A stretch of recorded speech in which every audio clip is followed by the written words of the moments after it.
How to add sticky add to cart to WordPress. Hey everyone, and welcome back to my YouTube channel. In this video, I will show you exactly how to do that very easily. So first, we just need to log into our WordPress admin, and then we just want to go to the plugins section and click on add plugin.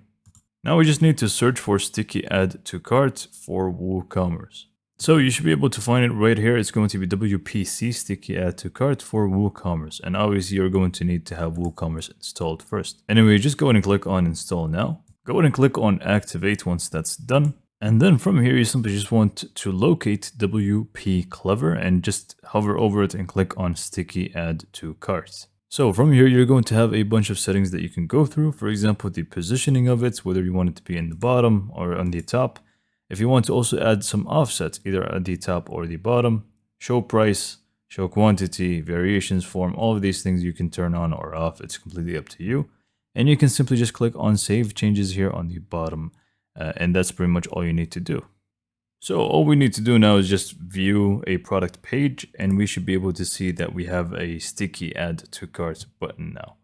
So if we just scroll down, you're going to see that this appears and it's going to stay there until we actually reach the bottom. So it's even there at this point, but if you go to the top, it's just going to disappear. So this is pretty much how to add sticky add to cart to your WordPress. Hopefully you found this video to be informative and helpful, and for more information, subscribe to my YouTube channel, and thank you for watching.